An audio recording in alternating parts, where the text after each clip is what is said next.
வணக்கம். இந்த தடவை காஞ்சிபுரத்தில் மகாபெரிவாளோட அதிஷ்டானத்துக்கு போன போது அங்கே ஒரு போர்டு பார்த்தேன். அதாவது அதிஷ்டானத்தை சுற்றி பிரதட்சிணம் வரும்போது அதை பார்த்தேன். அது என்ன சொல்லிதுனாக்க, ஆதிசங்கரர் 2500 வருடத்துக்கு முன்னால் தோன்றினவர். அவர் இந்த காஞ்சிபுரத்தில் சர்வஜ்ஞ பீட்டம் ஏறினார் அப்படின்னு அதை பற்றின விஷயமெல்லாம் எழுதி ரொம்ப எனக்கு அது புதுசாக இருந்தது. அப்போ நான் சர்வஜ்ஞ பீட்டம்னா என்ன அப்படின்னு தேடி படித்த போது அது ஞானத்தின் சிம்மாசனம் அப்படிங்கிற அர்த்தமாக. அதாவது ஆதிசங்கரர் தியானம் செய்து ஞானம் பெற்ற மற்றும் அத்வைத வேதாந்தம் அப்படிங்கிற தத்துவத்தை பரப்பிய புனித இடம் இது. காஷ்மீரில் ஒரு தடவை அவர் இதே மாதிரி சர்வஜ்ஞ பீட்டம் ஏறினார். அதே மாதிரி தமிழ்நாட்டில் உள்ள காஞ்சி காமகோட்டி பீட்டத்துலேயும் அவர் சர்வஜ்ஞ பீட்டம் ஏறினாராம். காஞ்சி காமகோட்டி பீட்டம் ஆதிசங்கரால் நிறுவப்பட்டு அவர் இறுதியாக இளைப்பாற இடமாகவும் கருதப்படுகிறது. அங்கே தான் அவர் சமாதி அடைந்த இடம். நம்ம காமாட்சி அம்மன் கோயிலில் நம்ம சுற்றி வரும்போது நம்ம பார்க்கலாம், ஒரு இடத்துல ஆதிசங்கரோட விக்கிரகம் இருக்கும். சர்வஜ்ஞ பீட்டத்தோட முக்கியத்துவம் என்னவா? ஞானத்தின் உச்சம்.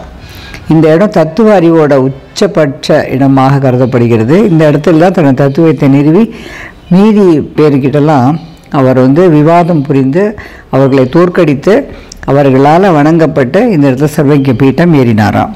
அதனால தான் காஞ்சி காமகோட்டி பீட்டத்துக்கும் சர்வஜ்ஞ பீட்டம் அப்படிங்கிற ஒரு பெயரும் உண்டு. வேறு தத்துவத்தில் இருக்கிறவர்களோட நிறைய விவாதங்கள் எல்லாம் புரிந்து அத்வைத ஃபிலாசபி அவர் இந்த இடத்துல நிறுவினாராம்.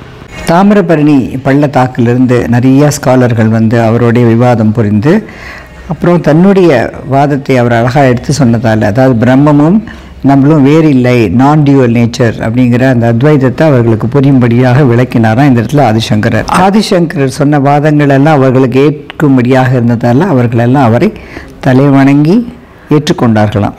அதை தவிர ஒரு 7 வயசு பையன், அவன் பேர் சர்வஜ்ஞாத்மாவான். அவன் அவ்வளோ நல்லா ஆர்கியூ பண்ணினானா ஆதிசங்கரோட. 3 நாளைக்கு அந்த விவாதம் தொடர்ந்து தான். கடைசியில் அந்த பையன் சங்கரருடைய அவர் எடுத்து சொன்ன அந்த அத்வைத ஃபிலாசபியை ஒத்துண்டானா. அந்த பையனோட புத்திசாலித்தனத்தை பார்த்துட்டு ஆதிசங்கரர் அவனை தன்னுடைய சீடனாக ஏற்றுக்கொண்டாராம். நிறையா பௌத்தர்கள், ஜைனர்கள், மண்டன மிஸ்ரர் அவரெல்லாம் இவர் முன்பே தோற்கடித்துக்கிறார். அதெல்லாம் நேரடியாக காஞ்சியில் ஏறின சர்வஜ்ஞ பீட்டத்துக்கு கனெக்ஷன் இல்லைன்னா கூட அதுக்கு முன்னால் அவர் தோற்கடித்தவர்கள் நிறைய பேர்.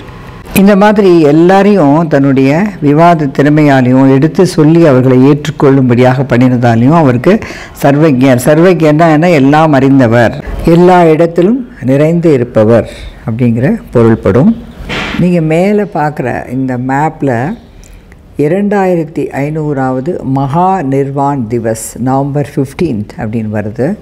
475 BC அந்த நாள் அவர் காஞ்சிபுரத்தில் சர்வஜ்ஞ பீட்டம் ஏறிய நாளாக இந்த மேப்பானது நமக்கு தெரிவிக்கிறது.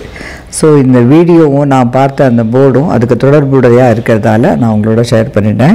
நம்ம இந்து மதத்தோட பெருமையும் நம்ம கலாச்சாரத்தோட சிறப்பையும் நமது ஆச்சாரியர்களோட புத்தி கூர்மையும் இதெல்லாம் நினச்சாலே நம்மளுக்கு ரொம்பவும் பெருமையும் கர்வமும் உண்டாகிறது இல்லையா?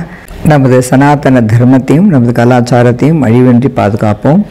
ஜெய ஜெய சங்கர ஹரஹர சங்கர மகாபெரிவா சரணம்.